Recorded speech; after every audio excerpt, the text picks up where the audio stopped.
आळेगावच्या विकासामध्ये गेल्या 10 वर्षामध्ये विजय कुऱ्हाडे यांचं नाव सुद्धा वरच्या क्रमांकामध्ये घेतलं जातं.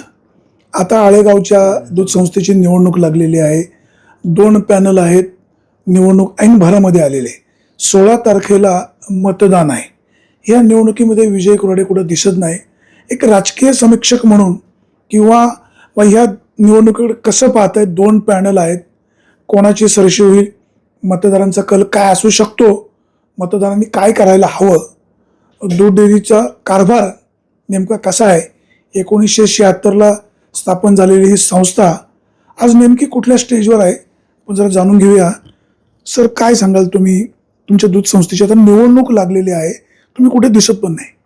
वाणी साहेब, तुम्ही काल 2 दिवस या बाबतीमध्ये चांगला उहापोह बातम्यांच्या माध्यमातून करताय.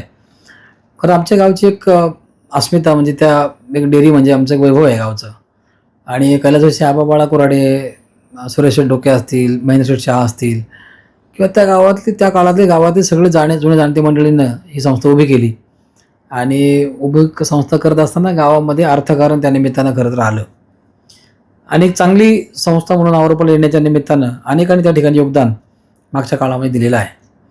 आणि मागची 5-7 वर्षाचा ट्रेंड आपण जर पाहिला तर गावामध्ये ज्या ज्या संस्था जुन्या कारभाऱ्यांनी चालवल्या, हाकल्या, त्यामध्ये आमूलाग्र बदल करण्याचं काम नव्या पिढीने, नव्या कारभाऱ्यांनी त्या ठिकाणी केलेलं आपण पाहतो. म्हणजे सोसायटीमध्ये तुम्ही पाहिलं तर सोसायटीमध्ये नवीन टीम आली. एक आमची सोसायटीची इमारत त्या ठिकाणी उभी राहते. चांगलं काम त्या सोसायटीमध्ये चालू आहे. कुठल्याही पुढाऱ्याचा त्या ठिकाणी हस्तक्षेप नाही. कुठल्याही व्यक्ती त्या ठिकाणी जाऊन कोणी हस्तक्षेप करत नाही. त्यांना कारभारामध्ये पूर्ण मोकळीक आणि चांगलं काम. तशा प्रकारचं काम तुम्ही जर महात्मा पतसंस्थेमध्ये आलात, यंग टीम त्या ठिकाणी सगळे आहेत. ठेवी वाढल्या, कारभार सुधारला, वसुली सुधारली आणि चांगली संस्था त्या ठिकाणी ग्रीप घेते. त्याचप्रमाणे आमचे गावचे वैभव जे आहे ते तालुक्याचं भूषण असलेली शिक्षण संस्था, त्या ठिकाणी सुद्धा फार मोठा बदल मागच्या कालखंडामध्ये झाला आणि नव्या पिढीच्या हातामध्ये कारभार त्या ठिकाणी दिला. आणि नव्या कारभाऱ्यांनी जुन्यांचा काही जुन्या लोकांची मेळ घालून त्या ठिकाणी चांगल्या प्रकारचं काम त्या ठिकाणी चालू आहे. तशा प्रकारचं काम पंचायतीमध्ये, ग्रामपंचायतीमध्ये आम्ही असू, प्रीतम शेट असू, आम्ही सगळे सहकारी, मंगेजी असतील, बायजल शेट असतील, सगळ्या मंडळींनी आणि आमच्या महिला सहकारी सदस्य सगळे असतील, या सगळ्यांनी मागच्या 4 वर्षामध्ये गावामध्ये कोट्यवधी रुपयांची कामं आणली. आणि एक चांगली गावामध्ये अनेक नव्या गोष्टी निर्माण करण्याचं काम, नव्या सुविधा देण्याचं काम, विकासाचं मॉडेल करण्याचं काम आम्ही त्या ठिकाणी केलं. आदर्श कचरा प्रकल्प आम्ही त्या ठिकाणी उभा केला. हे सगळं करत असताना डेअरीची निवडणूक आत्ता या ठिकाणी लागली. ती फार उशिरानं लागली. कोरोनाचा काळ होता, काही मध्यंतरी काळामध्ये काही आचारसंहिता होत्या, विधानसभेच्या वगैरे अनेक गोष्टी त्यामध्ये कारणीभूत होत्या. खरं तर 5 वर्षाचा कालावधी ह्या सत्ताधाऱ्यांना आता तो 8 वर्ष म्हणजे 3 वर्ष वाढीव मिळाला. आणि ते काम त्यांनी या निमित्ताने इथपर्यंत आणलेलं आहे. आणि आता ती निवडणूक खरं तर लागलेली आहे. या निवडणुकीकडे नव्या सगळ्या जे काही गाव कारभारात काम करणारी जे काही मंडळी आहेत त्यांनी कुणीच असं स्वतःहून काही लक्ष कधी फार घातलं नाही. कारण एक हाती सत्ता माऊली शेड असतील, लोला शेड असतील यांच्या हातामध्ये मागच्या काळात होती. आमच्या चुलते पण त्या ठिकाणी वाईस चेअरमन त्या काळामध्ये होते. आणि आता ती निवडणूक या ठिकाणी लागलेली आहे. आता निवडणुकीच्या प्रक्रियेमध्ये मी पहिल्या दिवसापासून नव्हतो किंवा नाही, पण आम्ही सभासद आहोत. माझे वडील आहेत, चुलते आहेत, आमच्या घरातले अनेक मंडळी सभासद आहेत, मी स्वतः सभासद आहे. आणि बाकीच्या कामाच्या व्यापामुळं मी त्या ठिकाणी थोडंसं जाणं टाळलं म्हणा, किंवा चालू आहे, प्रक्रिया व्यवस्थित चालली आहे असं म्हणून त्या ठिकाणी ते सगळं कामकाज सुरू आहे. आणि आता निवडणुकीचं आमचं मतदान रविवारी त्या ठिकाणी होणार आहे. त्यामुळे आता पाहूया त्यामध्ये काय घडतंय, काय मतदार कोणाला कौल देत आहेत, गवळ्यांची काय भूमिका आहे, काय पुढारी मंडळी त्यामध्ये पडलेले आहेत, काही भाषणं चालू आहेत, काही टीका टिप्पण्या चालू आहेत. पण एक चांगल्या पद्धतीनं प्रचार चालू आहे. त्याला काही गालबोट अजून काही कशाचं लागलेलं नाही. चांगल्या प्रकारचा त्या ठिकाणी प्रचार जो तो त्या ठिकाणी करतोय. त्यामुळे तुम्ही आज या ठिकाणी आलात, आपली भेट झाली. आमच्या गावामध्ये अनेक गोष्टी चालू असतात, त्यातली ही प्रक्रिया इलेक्शन निमित्तानं सुरू आहे. मी काही लोकांची भाषणं ऐकली, प्रथम काळ्यांचं पण भाषण ऐकलं की बाबा शिक्षित माणसांचं इथं काम आहे. म्हणजे आता ते एका संस्थेवर सरपंच होते, म्हणजे ग्रामपंचायतीवर. असं कधी वाटलं नाही, म्हणजे ते कधी कुठल्या ग्रामसभेला दिसले किंवा पंचायतीमध्ये ते फारसे दिसले नाहीत. आणि मग त्यांनी इथं असं वक्तव्य करणं म्हणजे काय? नाही, कसं असतं, गावाला दिशा देण्याकरता ही नवी मंडळी काम करत आहेत. आणि प्रीतम शेटने जरी गाव कारभारामध्ये कधी फोकसमध्ये येऊन किंवा समोर येऊन त्यांना कधी ती सवय नाही चमकून घेण्याची. ठीक आहे, गाव चमकून घेणं वेगळं आणि आपल्याला जे लोकांनी ज्या पदावर बसवलंय त्या खुर्चीला न्याय देणं वेगळं. नाही, ती तक्रार होती अनेकदा की ग्रामसभेला ते येत नाहीत वगैरे, पण त्यांना असं वाटायचं की ग्रामसभेमध्ये काही लोक असं वाटण्यावर नाही चालत हो. सांगतो ना हेतुपुरस्सर काही प्रश्न विचारतात, कधी कधी लोकशाही आहे. हो कधी कधी आता त्यांचा तो काही समज असेल, पण असं आम्ही कधी वाटू दिलं नाही. आम्ही खूप ताकदीनं सगळं प्रश्न वाटण्याचा नाही हो. तुम्ही ज्या पदावर आहे तुम्ही लोकांना सामोरं गेलं पाहिजे. म्हणजे तुम्ही लोकांना असं कोलता का, त्याचं काय समजायचं काय? आधी त्यांना तुम्ही विचारलं पाहिजे खरं तर. आता तुमचे मित्र माझे मित्र आहेत, पण तुम्ही उपसरपंच होता ते सरपंच असताना. आम्ही सोबतीने कारभार केला आहे. आमच्या कारभार काळामध्ये आम्हाला कधी एकमेकाला असं कधी वाटलं नाही. मलाही फ्री हँड त्यांनी खूप वेळा दिलं, चांगलं काम करण्याकरता प्रोत्साहन दिलं. आणि त्यांच्याकडे ती खूबी आहे, म्हणजे गावठाणाला सोबत घेऊन सगळ्या मंडळींना सोबत घेऊन काम करत त्यांच्याकडे शक्ती आहे, ताकद आहे. ती ताकद आम्हाला उपसभापती ज्यावेळी झाले ते आधी निवडून आले बाजार समितीवर, त्या काळात सगळ्यांनी एकोप्यानं गावानं काम केलं, त्यांना त्या पदावर संधी मिळाली. ठीक आहे, शेवटी प्रत्येक माणसामध्ये गुण दोष काही ना काही असतात. त्यांचे तुम्हाला वाटत असेल की बाबा त्यांनी इतका वेळ नाही, मला वाटणं वेगळं, वास्तव काय. ठीक आहे, ते असं शुक्र पुढे जाऊ आपण. नाही आले ते काही सभांना, पण म्हणून काम थांबलं नाही, चांगलं काम होत राहिलं. तुम्हाला फ्रीडम मिळाला? नाही, फ्रीडम नाही, मला जबाबदारी म्हणून ती मला माझ्याकडे आली आणि मी ती विना तक्रार पार पाडली. आणि मी कधी कोणा दोष ठेवला नाही की आता मला ते करावं लागतं. मी उत्साहानं आनंदानं केलं काम ते, कारण गावासाठी करत असतो आपण, काही कोणा व्यक्तीसाठी काम करत नसतो. गावासाठी एखादी गोष्ट करायची आपल्याला संधी मिळत असेल तर ते आपण केलं पाहिजे, या भूमिकेनं आपण ते केलं.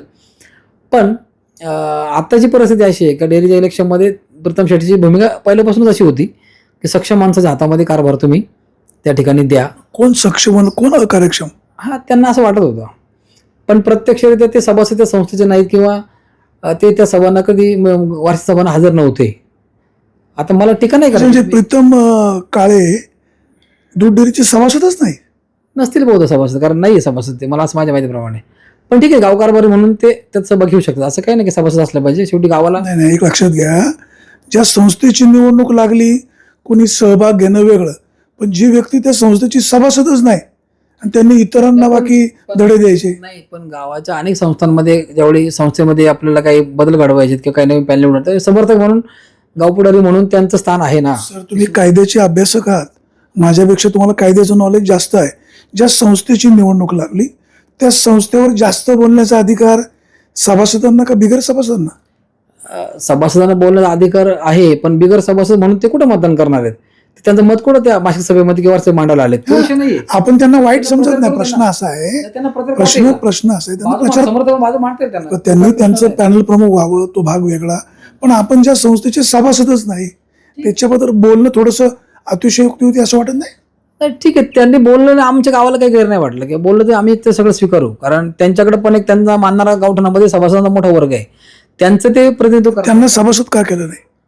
ते कधी झाले नसतील. दूध गाव आमचं एकूण गावठाणामध्ये गावठाणचे जुने सभासद आहेत, ते दूध उत्पादक नाही आहेत, शेती नाही किंवा काही लोकांना दूध व्यवसायासाठी गायी नसतील, पण म्हणून त्यांचं सभासद रद्द नाही करतायत. ते क्रियाशील सभासद, दूध उत्पादक सभासद म्हणून एक वर्गवारी आहे आणि दूध उत्पादक नसलेले सुद्धा सभासद त्या कॅटेगरीमध्ये आहेत. ज्याचं दूध येत नाही ते मतदान करू शकतात पण उभे नाही राहू शकत, अशी फक्त अडचण आहे. बाकी त्यांना मानणारा वर्ग त्या ठिकाणी आहे. मला त्या मुद्द्याकडे जायचं नाही, तो टेक्निकल मुद्दे जाऊ द्या. त्यांचं काम ते त्यापर्यंत चांगलं चाललंय, ते करतायत. मला सांगायचं हे होतं की त्या अनेक सभांना ते त्या ठिकाणी नव्हते, म्हणून त्यांना आतली परिस्थिती, अहवालावरचे प्रश्न हे माहीत नाहीत. पण समर्थक म्हणून ते त्यांच्यापर्यंत चांगलं काम करतात, प्रचार प्रमुख म्हणून. दुसरे जे गवळी उभे आहेत ते म्हणतात की गवळ्यांच्या हातात कारभार द्या, आणि इकडचा जो पॅनल आहे ते म्हणतात की आम्ही गाव कारभारी आहोत, आम्ही 20 वर्ष डेअरी चांगली सांभाळलेली आहे, 2000 लिटर दूध आम्ही 20,000 लिटर 22 लिटर नेलेलं आहे, त्यामुळे आम्हाला पण कारभार करायचं, आमच्यावर लोकांचा विश्वास आहे, आम्हाला अनेक निवडून दिले, आम्हीच कारभार करू. अशा द्वंद्वामध्ये ती निवडणूक खरं तर अडकलेली आहे. आणि आमच्याकडे एक काही पुढारी असे, म्हणजे आता आमच्याकडे 2 जण असे आहेत शब्दाला पक्के आणि लोकांशी प्रामाणिकपणे वागणारे. एक म्हणजे नेता डोके, त्यांच्यावर खूप मोठा विश्वास गावचा आहे, कारण तो माणूस एकदम पारदर्शी आणि एकदम भोळा मनाचा आणि मनात कपट नसलेला. तसंच आमचे प्रीतम शेटचं आहे, जे तोंड पोटात तेच ओठात, एकदा उभे राहिले, ती भूमिका घेतली का घेतली, त्यात बदल नाही. माऊली शेट तर स्वतः कॅन्डिडेट आहेत, त्यांची भूमिका काय पुढारी म्हणून त्या ठिकाणी नाही, ते उमेदवार म्हणून भूमिका आहे, काम पण चांगलं आहे. पण आमचे एक पुढारी असे आहेत की ज्यांनी मागच्या कालखंडामध्ये मी गावचा राजा आहे अशा म्हणून वल्गना केल्या, आणि त्यांची लायकी गावांना नाही. आपल्याला असं नाही, मी तुम्हाला थांबवतो. आपल्याला कोणावर व्यक्तिगत टीका करायची नाही.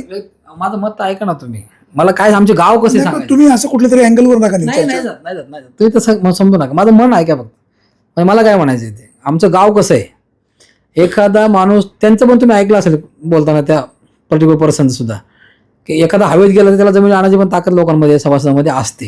असं त्यांनी सांगितलं पण. हा, त्यांना त्याचा अनुभव आलेला आहे की मी गावचा राजा आहे म्हणताना लोकांनी त्यांना जर कसं जमिनीवर आणलं, त्यांनी वास्तव स्वीकारलं ना. स्वीकारलं. मग काहींच्या मनोवृत्तीप्रमाणे काय असतं, जिकडं कुठं विजयाचा कल आहे तिकडं झुकायचं. म्हणजे त्यांचे समर्थक मागच्या काळामध्ये प्रत्येक मासिक वार्षिक सभेला असा गोंधळ घालत होते की गंगाजळी वापरली, कॉर्पस फंड वापरला, ते पैसे तुम्ही रिकवर केले नाहीत, गवळ्यांचं दुधाचे पैसे थकीत आहे, येणं आहे, ते पैसे थकलेले आहेत, त्याला जबाबदार कोण आहे, असे अनेक प्रश्न घेऊन त्यांचे समर्थक आणि ते त्या ठिकाणी करत होते. आणि म्हणजे वार्षिक सभेला प्रसन्न डोके ह्या संचालकांना जा विचारत नाही. घ्यायचं नाही, मग कोण मग? नाव कोणाचं घ्यायचं नाही. मला सांगतो, जे लोक आता या पॅनलच्या भूमिकेत आहेत त्या लोकांचे समर्थक इतका मोठा थैथयाट करत होते आणि ह्या डेअरीमध्ये आमूलाग्र बदल घडला पाहिजे, हे सत्तेवरील सगळे लोक खाली खेचले पाहिजे, यांना घरी घालवलं पाहिजे, यांच्याकडून लेखी घेतलं पाहिजे, यांच्याकडून बॉन्ड करून घेतला पाहिजे, हे पैसे जबाबदार राहतील का, पैसे मिळतील का, म्हणून यांचे समर्थकांनी आकांत तांडव करत होते. आणि त्यांना आता कल समजला की बहुतांश लोक पॅनल पूर्ण होण्याकरता यांच्याकडे आहे, मग ते हळूच इकडे शिफ्ट होतात. हे बेरकी राजकारण लोकांना कळलेलं आहे आणि गवळ्यांना इथे राजकारण नको आहे. म्हणजे माझी भूमिका कशी असते माहिती का, तुम्ही जे गवळ्यांना जे वाटतं ना त्या भूमिकेशी प्रामाणिक राहा. आणि माझे 2 समर्थक, तुमचे 2 समर्थक, त्याचे 4 समर्थक, अशा पुढाऱ्यांचे समर्थक म्हणून ते पॅनल तयार करत असाल तर खोट आहे हेतू. म्हणजे तुमच्या तो हेतू उद्देश तुमचा काहीतरी चुकीचा आहे. माऊली शेटवर आमच्या लोकांचा खूप विश्वास आहे, त्यात काय प्रश्नच नाही. पण पुढाऱ्याने जे पॅनल केलं आहे त्याच्यामध्ये नव्या दमानं जी तरुण मंडळी आलेली आहेत ते जर पराभूत झाले तर त्याची नामुष्की आणि त्याचे उरण हे फार काळ राहतात आणि ते लोक ते विसरत नाहीत. आणि या लोकांना खान पडलेलं आहे. लोक पडली, शब्द नाही पाळले तरी त्यांना नंतर ते हळूहळू काहीतरी अडचणीच्या काळात मेकअप करून घेईन पुन्हा प्रवास आणण्याचा प्रयत्न करतात. ॲक्च्युली माझं असं मत आहे, ज्याला उभं राहायचं तो कोणा जीवावर नाही राहिला पाहिजे. तुझा जन्म चांगला असेल, तुझ्याकडं गुडविल आहे, तुझं काम करायचं धमक चांगलं, लोक तुला मतदान करतील. पण मदत एकमेकाची घ्यावी लागते की. सांगतो ना, ही मदत घेताना पुढाऱ्यांच्या समर्थकांचं हे पॅनल आहे गावातल्या. दादांचं काय म्हणणं आहे ना, त्या दादांचं की गवळ्यांची काय भावना ती समजून घ्या, त्यांना उभंच का राहायचं ते समजून घ्या. आता आमच्याकडे एक पद्धत आहे की विभागवार प्रतिनिधित्व द्यायचं. आता ते बॅलन्स करता येत नाही. सोसायटीमध्ये आम्ही बिनविरोधी प्रक्रिया करत होतो, प्रचंड अवघड प्रक्रिया, खूप लोक इच्छुक, बिनविरोध होईल अशी शक्यता पण नाही. प्रीतम शेटणी, मी आमच्या सगळ्या सहकार्याने लिडिंग घेतलं आणि सोसायटी आम्ही बिनविरोध केली. त्यासाठी मी माझी स्वतःची आमची असलेली जागा ती सोडली आणि डावखरोडला जागा दिली. आपण त्याग केला की लोकांना त्याची किंमत कळते, लोक पण ऐकतात. इथं काय झालं, हा घेतलाच पाहिजे, तो घेतलाच पाहिजे, याला घ्या त्याला घ्या, हे करता करता बाकी लोक वंचित राहिले. आमच्या संतवाडीच्या पाडेकर मंडळाची एक पण सीट त्या पॅनलमध्ये घेतलं नाही. अशीच कायची भूमिका कोळवाडीमध्ये पण त्या ठिकाणी झाली. मग तो वरचा भाग थोडासा नाराज झाला. मग त्या लोकांनी काय केलं, एकत्र येऊन, ते प्रत्येकाला अस्मिता असते, प्रत्येकाला एक स्वाभिमान असतो, त्यांनी स्वतःचं पॅनल उभं करण्याकरता हा प्रयत्न केला. आता आमचे राजेंद्र बाबा कुराडे जे आहेत ते ग्रामपंचायत 10 वर्ष काम केलं, डेअरीमध्ये चेअरमन म्हणून काम केलं. त्या माणसाची प्रामाणिक भावना होती की माऊली शेटला आपण डेअरीच्या माध्यमातून जिल्हा दूध संघावर पाठवावं. कारण ही लोक कोण जिल्हा परिषद सदस्य झाले, कोण गावाच्या बाहेर राजकारण तालुका स्तरावरती करायला गेलं आणि माऊली शेटला संधी की बाबा जिल्हा स्तरावरती काम करतील. पण ते डेअरीमध्ये जे आले ते जिल्हा स्तरावरती गेले नाहीच नाही. पण आमच्या राजेंद्र मेंबरला पण त्या ठिकाणी त्यांनी संधी कधी दिली डेअरीवर नाही. पण माऊली झेडपी सदस्य झालते ना, नाही होते त्यावेळेला, पण डेअरीत ते त्यांनी राजीनामा दिला आणि यांना तिथे कॉपरून घेतलं तर का हे जिल्हा दूध संघावर जातील. पण ते जे आले त्यांनी परत हा विचार काही त्यांचा कधी केला नाही. म्हणून त्यांच्यामध्ये एक थोडासा कोल्ड वॉर आहे की बाबा मला डेअरी तुमच्यामुळे येता नाही, मी आता उभाच आहे आणि मी आता उभा राहणार आहे, ही त्याला पार्श्वभूमी आहे. आता काही गवळी काय म्हणतात, कारभारातली पारदर्शकता किंवा आमच्या 2 कोटी 1.5 कोटीचं जे येणं बाकी आहे. लोक कॅल्क्युलेशन करतात की 1.5 कोटी रुपयाचं महिन्याचं व्याज 1.5 लाख रुपये असेल तर वर्षाचं व्याज आमचं जवळजवळ 17-18 लाख रुपये आहे. कोणाकडून ये नाही, जे का दूध कोण विकत घेतात आमचं काय मिळतील ना मदत, तर काय म्हणजे खूप वर्षाचे थकीत आहे. आता हे काय सांगतायत की ते रोलिंगमध्ये पैसे राहतात. अरे पण आपण गवळ्यांना चिठ्ठी देतो आणि त्याच्यावर रक्कम लिहून देतो आणि तो पगार त्यांचा करतो. आता ती भाऊ त्यांना बोलायला काय झालं की गवळ्याचं दूध काय येते, त्यांचा पगार थकीत नाही. अरे हो, पगार थकीत नाही, पण तुम्ही ह्या खिशातून काढलं आणि ह्या खिशात टाकलं, म्हणजे डेअरीचा कॉर्पस काढला, डेअरीची गंगाजळी काढली पगाराला वाटली. आता ती सगळी खात्री कमी झाली. ती गवळ्यांचेच पैसे आहेत ना. असे गंगाजळ काढते ते. नाही ना, कसे मी त्याचाच प्रश्न सीएला भरसं विचारला होता, असं करता येतं का ट्रान्झॅक्शन? ते म्हणले नाही करतायत. तरी यांनी दडपून नेलं असंच. हे काय म्हणले आमची जबाबदारी. मग ऑडिटरने का शेरा मारला नाही? मारले ना इंटरेस्ट रे, पण ते पब्लिश नाही केले या लोकांनी. यांच्याकडं रिटून, आमची गावची पद्धत आहे झाकून न्यायचं, रिटून न्यायचं. ठीक आहे, गवळ्यांना मान्य असेल, गवळी त्यांना कौल देतील, मला त्या जायचं नाही. फक्त मी प्रक्रिया सांगतो मागची.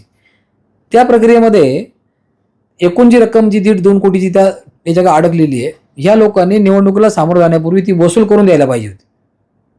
परत हेच निवडून येतील, नाही येतील, नवे जुने एकत्र होतील, बरेचसे जुने लोक निघून जातील. या सगळ्या गोंधळामध्ये ती मागच्या रकमेची जी जबाबदारी आहे ती कोणी एका व्यक्तीने नाही घेतलेली. तिच्या संचालक मंडळाची जबाबदारी आहे. त्या संचालक मंडळातले फक्त 4च लोक आता त्या ठिकाणी निवडणूक लढवत आहेत. निकाल यायचा अजून बाकी आहे. भले ती 4 निवडून येतील आणि काय होईल. मग मला सांगा, त्या रकमेची जबाबदारी एकट्या माऊली शेटकडे बघून लोकांनी घ्यायची किंवा त्याच्यावर टाकायची आणि बाकी जुने लोक होते त्यांना मोकळ सोडून द्यायचं. असं कसं करताय? 8 वर्षाचा प्रदीर्घ काळ यांना मिळाला होता. 3 वर्ष जास्तीचे मिळाले होते आणि खांदेपालट करण्याच्या करता नवे लोक मागणी करतायत. विभागावर नवे लोकांचं घेऊन बिनविरोध करता आला असतं, पण आम्ही लेट पोहोचलो, हे सगळं खोटं आहे. हे पुढाऱ्यांना निवडणूक हवी असते, त्यांचे दिवस त्यांना ढकलायचे असतात, त्यांच्या भोवती काहीतरी फिरलं गेलं पाहिजे म्हणून त्यांना ती गंमत वाटते. स्वच्छ मनाने निवडणुकीत उतरलेले 2च चेहरे फक्त, एक माऊली शेठ आमचे तिथे उमेदवारच आहेत, आमचे प्रथम शेठ आणि नेता दादा, हे स्वच्छ मनानं उतरलेले त्याच्यामध्ये लोक आहेत. बाकी सगळे लोक संधी साधू किंवा काय या वेळेचं करायचं, किटली लागेल का कबशी लागेल, नाही मिक्स सॉरी कुकर लागेल का कबशी लागेल. कसं आहे साहेब, लोक फार हुशार आहेत आमची निवडणुकीचे. तुम्हाला हे सांगतो, हे निवडणूक जात जाते. माझ्या भागात ती उभे आहेत, पॅनल कोणते महत्वाचं नाही, पहिले माझे 3 देऊन मग बाकीची उरलेली देऊ. एक काय पुढाऱ्यांना सांगावं की पॅनल टू पॅनलला मतदान आम्ही 100% करू, एक जरी उमेदवार पडला तर आम्ही गाव की सोडून देऊ. हे सांगणार नाही, जी हिंमत नाही सांगायची. कारण यांनी काय केलेलं आहे, फक्त आकडे जुळवायचं काम केलेलं आहे. आता त्याच्यामध्ये आमचे तरुण सहकारी बरेच मित्रमंडळी उभे आहेत. आमचा राजू कुराडे, आमच्या काही मतदारसंख्या तिथं कमी आहे, तो एका पतसंस्थेमध्ये व्यवस्थापकाचं काम करतो, अतिशय हुशार पोरगा आहे. मतदारसंख्या कमी आहे, तो जर उद्या पडला त्याची जबाबदारी कोण घेणार आहे का? किंवा आमचा जबाबदारी घ्यायची म्हणजे काय करायचं? नाही, तुम्ही ज्याला आता घेतलं ना पॅनलमध्ये, त्यांनी इच्छा व्यक्त केली असेल ना. सांगतो ना, हे लोक काय करणार, त्या पॅनलचा माणूस आपल्या भागातला आहे ना, मग त्याला पहिलं मतदान करू. म्हणजे काय होतं माहिती का, याच्यामध्ये एखाद्या जातीचं मतदान, एखाद्या भागाचं मतदान, एखाद्या जथ्याचं मतदान असं बाजूला पडत जातं. आणि जो सगळं गाळतो ना एखादा, ते पॅनल पाहत नाही, तो पडतो. मग वाद आणि ते व्रण कायम राहतात. आता गंमत अशी आहे, त्याच्यामध्ये आमचा शांतराम डावकर फार चांगला पोरगा आहे, हुशार वेळ देऊ शकणार का पोरगा आहे. किंवा आमचा प्रदीप आहे, तो महिंद्रा कंपनीमध्ये सर्व्हिस करतो. व्यक्तिगत चर्चा नको करायला. नाही, सांगतो तुम्हाला, ही जी पोर नव्या दमान आलेली आहेत, या लोकांना मताधिक्यानं त्या ठिकाणी आत पाठवलं पाहिजे. किंवा आमच्या त्या पलीकडच्या पॅनलमध्ये काही आमचं केलं नाही भुजबळ, चांगला हुशार पोरगा आहे तो, डीएड झाला, एकदम एज्युकेटेड पोरगा आहे तो.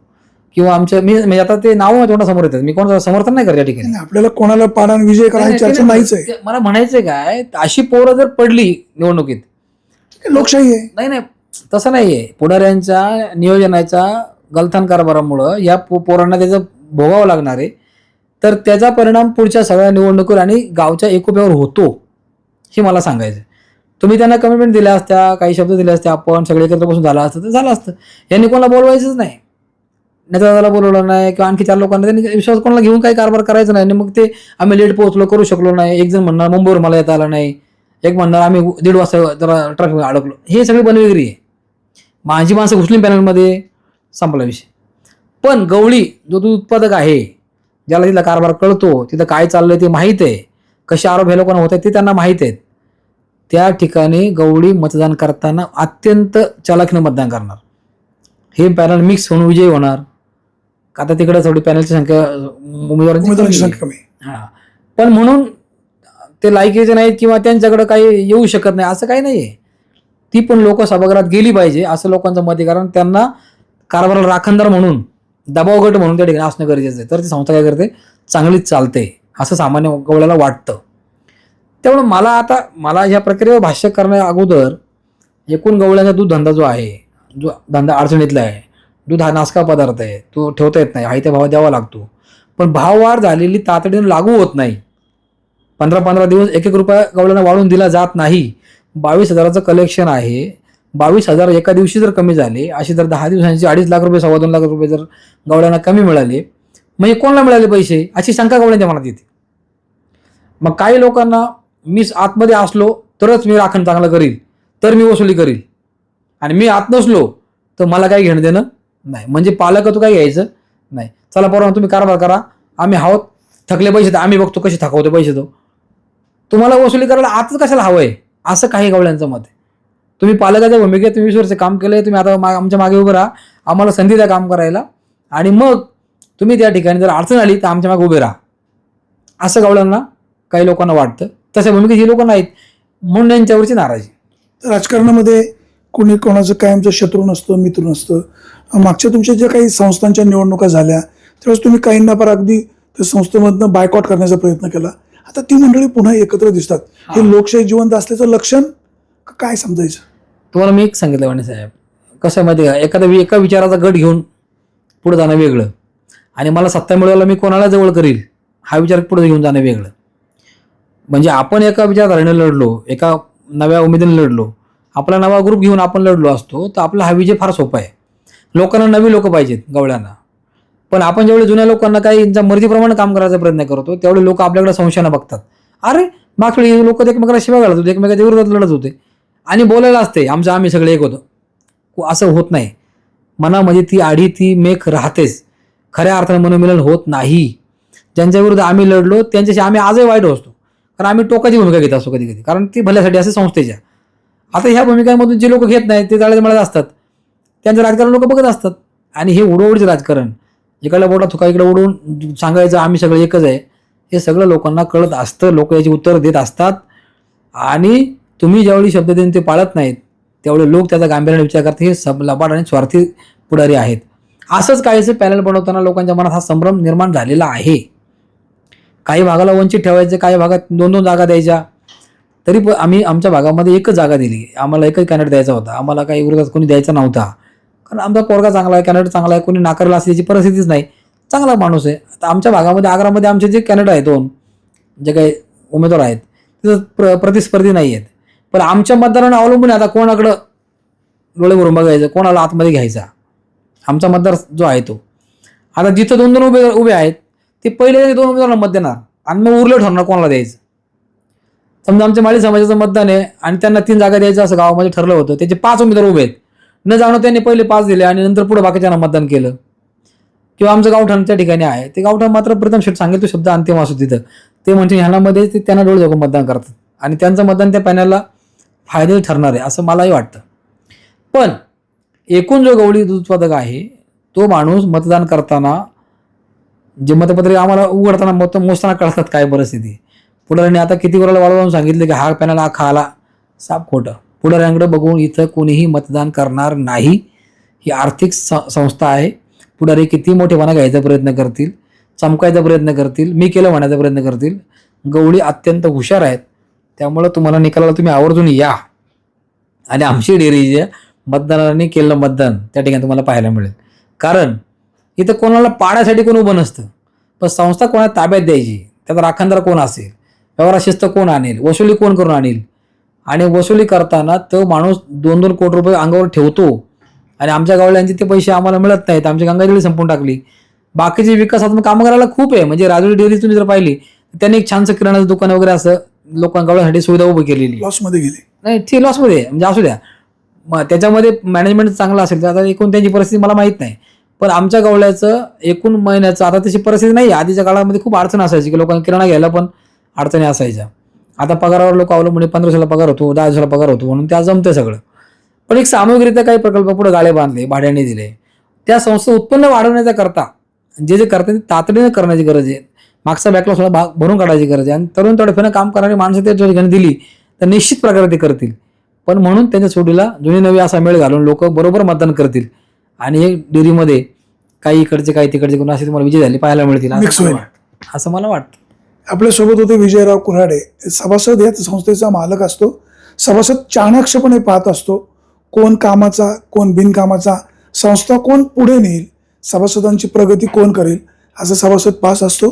ह्या निवडणुकीमध्ये जरी 2 पॅनल असले किंवा पुढारी जरी म्हणत असले की सत्तेवर आमचंच पॅनल येईल, तशी परिस्थिती नाही असं सर सांगतात.